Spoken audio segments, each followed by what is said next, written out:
Assalamualaikum. Bertemu kembali dengan Pak Jur dalam pembelajaran kita di kelas 3, tema 7, subtema 1, pembelajaran yang ketiga.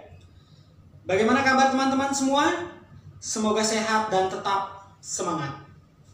Ingat, selalu menggunakan masker jika keluar rumah, hindari kerumunan, dan rajin mencuci tangan.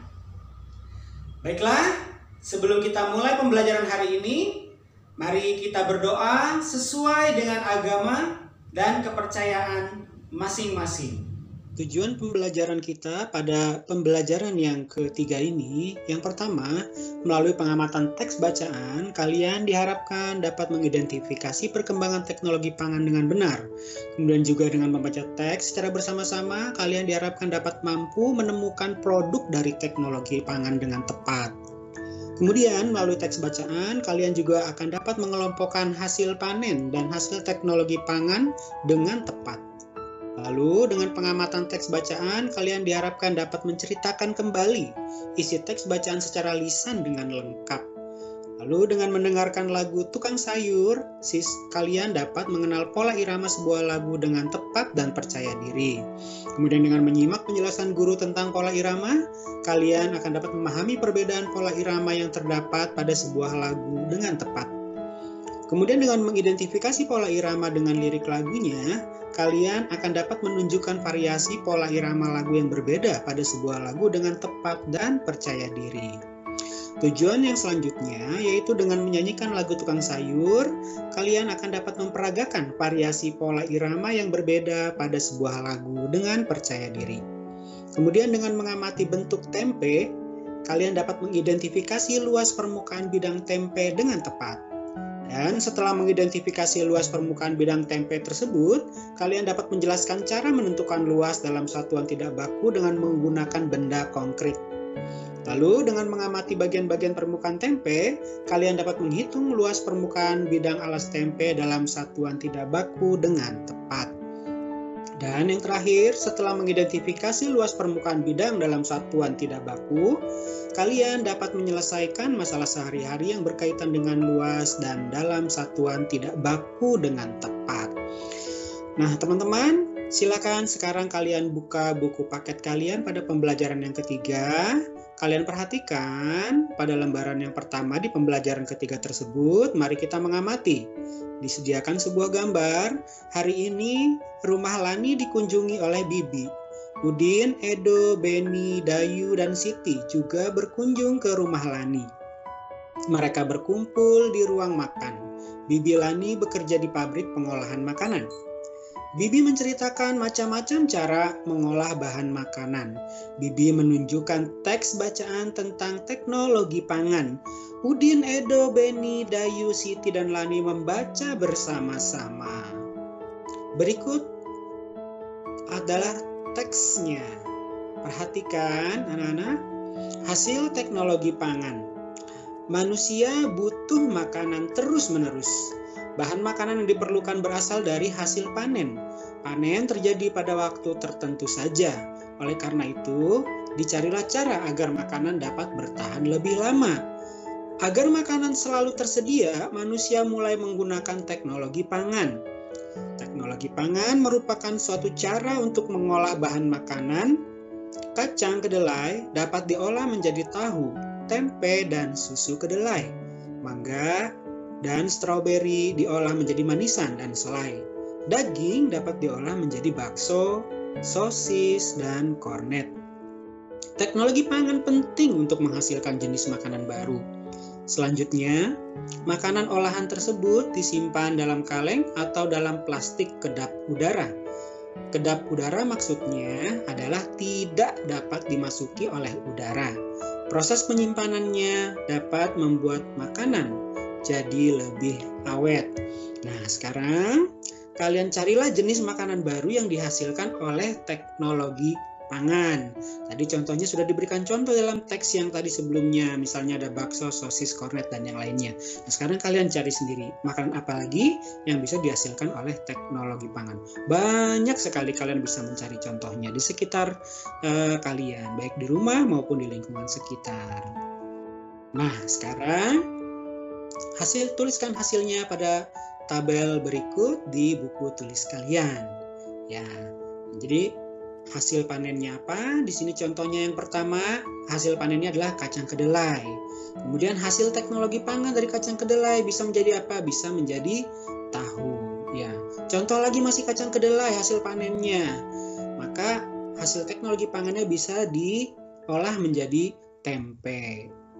Mangga bisa diolah menjadi manisan.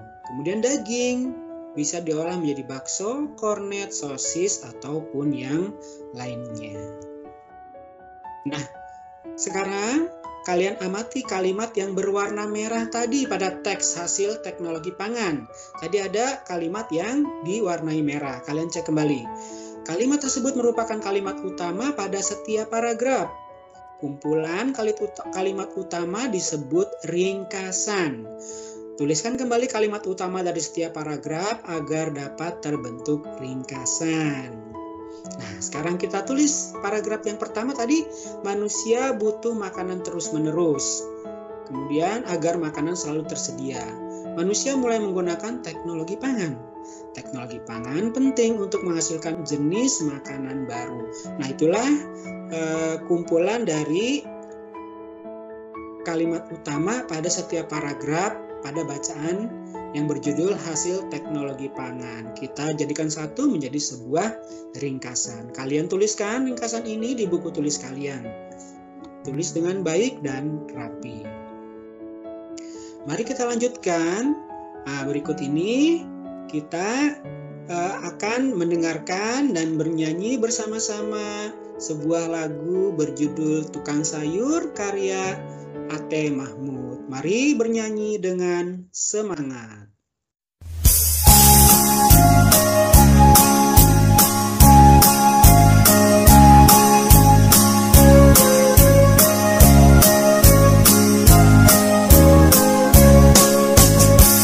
Depan rumah kami setiap pagi lewat tukang sayur langganan ibu.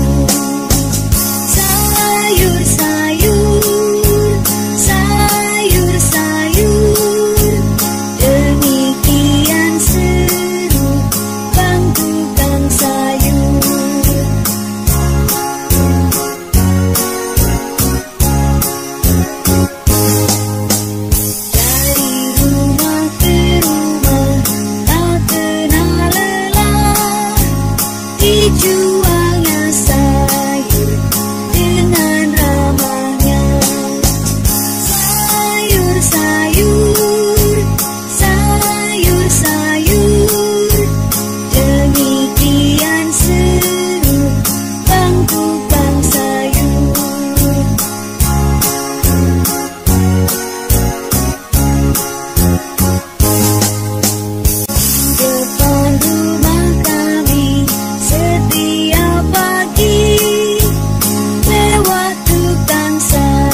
tersebut dan menyanyikannya dengan lebih baik lagi.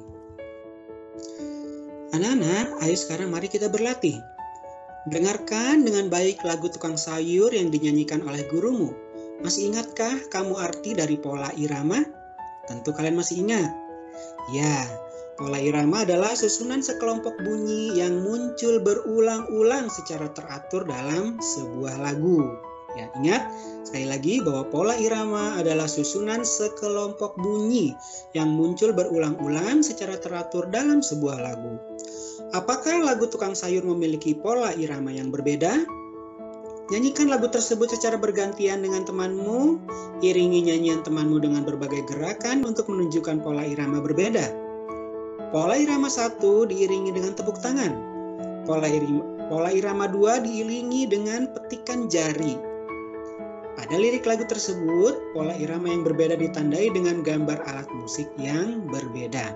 Perhatikan kembali teks lagu Tukang Sayur sebelumnya. Nah, sekarang ayo kita mengamati. Bibi Lani membeli tempe di tukang sayur. Warnanya putih dengan kumpulan kedelai di dalamnya. Lani dan teman-teman mengamatinya. Tempe yang dibeli Bibi cukup besar. Udin mengajak teman-teman mengukur luas permukaan bidang tempe tersebut. Tempe tersebut berbentuk persegi. Perhatikan, kalian tentu pernah melihat tempe. Dan mungkin barangkali hari ini ada yang bundanya memasakkan kalian tempe di rumah. Nah, perhatikan, tempe yang berbentuk persegi dapat dipotong menjadi bentuk segitiga. Amati bentuk di bawah ini ya. Bentuk pertamanya adalah persegi. Kemudian dipotong secara garis diagonal. Perhatikan garis putus-putusnya. Nah, maka tempe akan terbelah menjadi dua buah segitiga. Persegi dan segitiga dapat dijadikan sebagai alat ukur luas permukaan suatu bidang. Ya, ingat, persegi dan segitiga dapat dijadikan alat ukur luas permukaan suatu bidang. Ya, perhatikan, persegi adalah satuan luas. Segitiga adalah satuan luas juga. Dua buah segitiga, ya, dua satuan segitiga bisa digabungkan atau sama dengan menjadi satu satuan persegi. Nah, untuk lebih jelasnya, kalian berlatih menghitung luas permukaan bidang pada gambar-gambar berikut ini. Perhatikan gambarnya.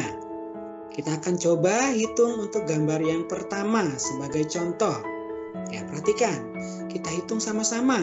Kita akan hitung bagian yang perseginya terlebih dahulu. Yuk, kita hitung sama-sama. Ada 1, 2, 3, 4. Perseginya ada 4, perhatikan. Kemudian yang segitiganya ada 1, 2.